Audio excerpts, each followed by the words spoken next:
Assalamualaikum warahmatullahi taala wabarakatuh. Hari semalam saya telah mendedahkan bagaimana pegawai kepada Syed Saddiq telah menipu ketika memberi keterangan. Kononnya beliau telah pun dibaling dengan telefon oleh pihak SPRM, dipaksa untuk berdiri satu kaki, lepas tu tukar satu kaki lagi bila dah penat, dan macam-macam layanan buruk kononnya dilakukan oleh pihak SPRM.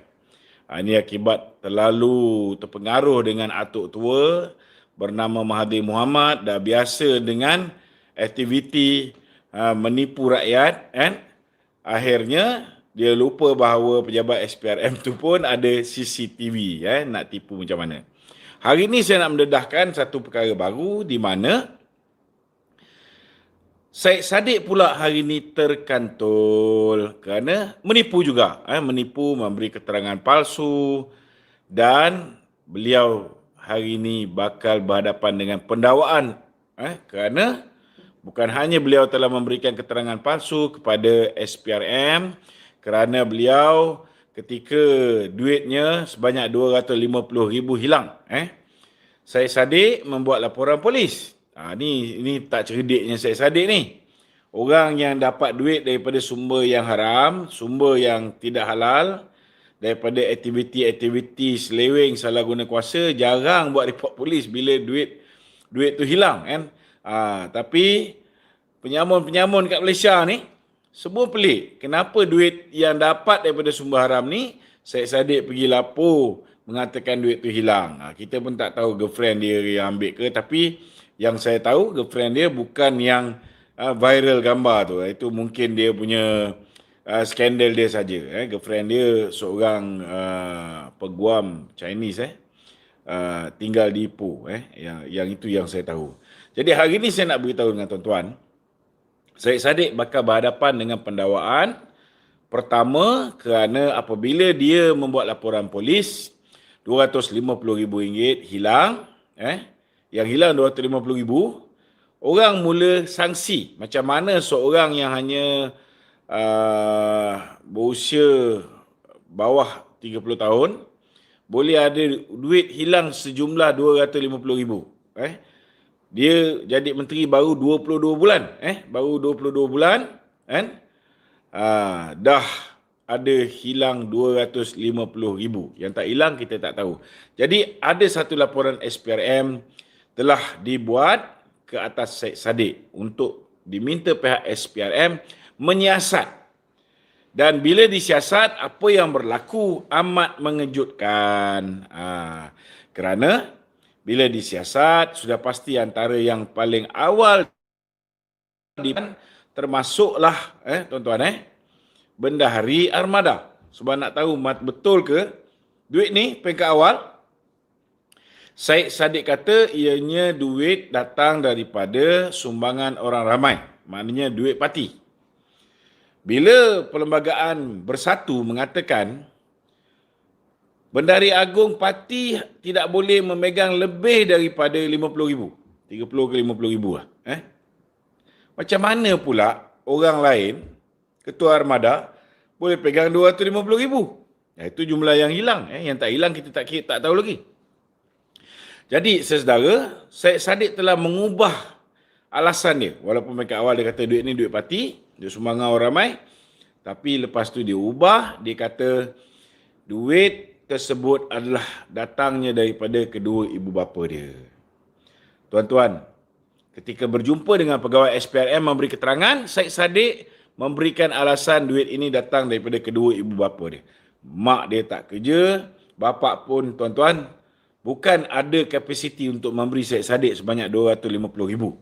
Jadi, pertama, Syed Saddiq boleh didakwa di mahkamah, bila masa akan didakwa, kerana memberi keterangan ataupun kenyataan palsu.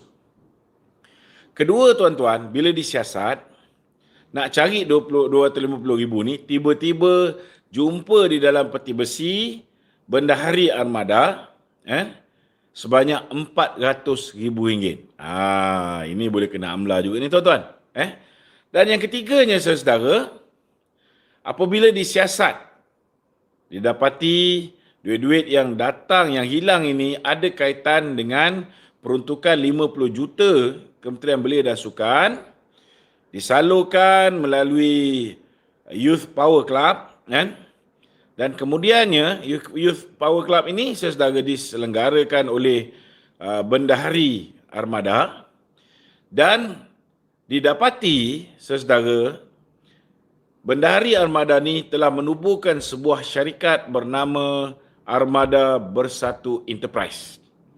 Dan Armada Bersatu Enterprise telah pun menerima sumbangan orang ramai. Maknanya, satu lagi pertuduhan boleh dikenakan ke atas Syed Saddiq ni saudara, dan mungkin Bendahari Armada ni pun boleh kena, iaitu menerima deposit. Ni pun salah tuan-tuan. Macam orang buat game, money game kan. Mereka ni menerima illegal deposit.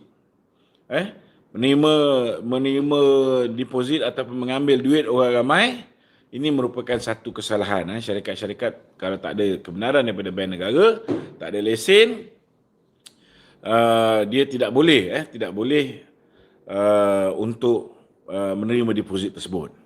Tetapi di dalam siasatan pihak SPRM yang paling mengejutkan tuan-tuan, orang yang lantang, yang cerita tentang integriti, yang cerita tentang kita nak sebuah kerajaan yang bersih, kita tidak mahu penyamun, perompak, pencuri. Rupa-rupanya dialah bapa perompak. Duit orang ramai derma ni saudara. Armada Bersatu Enterprise ni terima lebih kurang dalam RM900,000. Tetapi daripada jumlah RM900,000 lebih ni tuan-tuan, RM120,000 telah di-wire ataupun ditransferkan ke dalam akaun ASB Syed Saddiq. Jadi bersedialah Syed Saddiq. Tidak ada lagi Tommy Tomato nak menyelamatkan kamu, kan? Kerana kes ini bakal didakwa oleh pihak SPRM. Keduanya, dulu kamu ada Latifah Koya untuk menyelamatkan nyawa kamu. Hari ini Latifah Koya sudah tiada. Hari ini SPRM di bawah Azam Baki sudah mula jalan dengan betul. Sudah mula nak mengambil tindakan, tak kiralah orang UMNO ke, orang PPBM ke, orang apa pun, kan? Mereka tidak lagi dipengaruhi oleh orang politik. Dulu zaman Atok, kan, dia boleh ambil orang politik. Orang kanan Azmin Ali boleh diambil untuk menjadi ketua pengarah SPRM. Dulu zaman Atok dia boleh ambil Lim Guan Eng punya peguam dan juga peguam komunis untuk menjadi peguam negara, iaitu Tommy Thomas. Hari ini Tommy Thomas tidak boleh selamatkan kamu. Hari ini Latifah Koya tidak boleh selamatkan kamu. Maka bersiap sedialah. Itu sebab kalau diri itu tak bersih, kan? Jangan mengata orang. Duk kata Datuk Najib macam-macam. Hari ini tuan-tuan, hukum karma. Hukum karma. Semua tuduhan yang dilemparkan ke atas Datuk Seri Najib, sampai sekarang Datuk Seri Najib masih lagi belum dapat dibuktikan bersalah. Tuan-tuan, dah 2 tahun, 25 bulan ni lebih kurang, kan? Tetapi akhirnya yang terbongkar hari ini ialah beliaulah sebenarnya culprit, bapa penyamun yang telah menyelewengkan duit sumbangan orang ramai. Itu sebab kalau tak bersih, tutup mulut, jadilah macam Lim Guan Eng.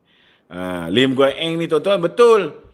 Hakim Datuk Hadaria telah selamatkan nyawa dia. Sebab apa? Peguam Jabatan Peguam Negara DPP hanya minta supaya dia dibebaskan. Tapi Hakim Datuk Hadaria bukan hanya membebaskan beliau, tetapi melepaskan beliau. Dibebaskan dan dilepaskan. Maknanya kerajaan baru ataupun peguam negara baru tak boleh dakwa dia. Kerana beliau telah menyalahguna kuasa, meluluskan pertukaran status tanah yang dimiliki oleh Magnificent Emblem. Lepas tu sebagai timbal balas, beliau telah menerima sebuah banglo nilai 4 juta lebih, tetapi Pang Likun lembaga pengarah Magnificent Emblem telah memberikan ataupun menjual rumah tersebut dengan harga 2.8 juta saja. Kes ini memang kita tak boleh sentuh Lim Guan Eng. Tapi jangan lupa, ada terowong bawah tanah. Itu sebab kita tengok Lim Guan Eng tak bersuara. Lim Guan Eng tak bersuara. Dan lebih menyeronokkan tuan-tuan. SPRM telah menerima lebih kurang 37 laporan berhubung penyelewengan rasuah yang diterima oleh Lim Guan Eng dan melalui Tony Puak. Sikit hari lagi 2 ekor puaka ni tuan-tuan bakal didakwa di mahkamah. Itu sebabnya kita tengok Lim Guan Eng tak ada lagi mengeluarkan kenyataan-kenyataan ringgit, tak ada. Dia tutup mulut. Itu sebab Syed Saddiq pun belajarlah sepatutnya dia ikutlah teladan yang ditunjukkan oleh Lim Guan Eng. Seorang menteri kewayangan yang korup ni, jangan cakap banyak kalau diri tu tak bersih. Jangan tuduh-tuduh orang. Hari ni dah kena pada diri sendiri. Tommy Thomas tak ada. Latifah Koya pun tak ada untuk menyelamatkan kamu. Sekian, Assalamualaikum warahmatullahi wabarakatuh.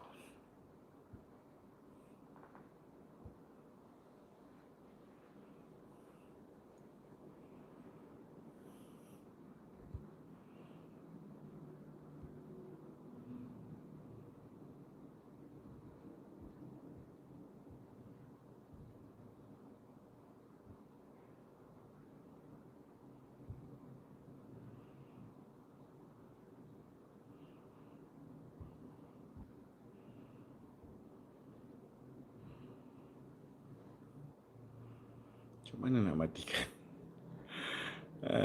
Datuk Siti Kasim yang muka macam jembalang tanah tu tak ada ke tindakan apa?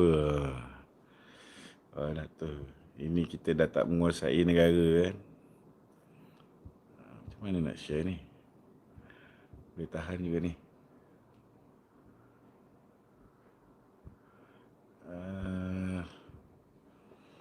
Aduh. Ini first time saya gunakan live ni. Save highlight. Ni saya dah tak reti macam nak share ni. Tutup macam mana ni?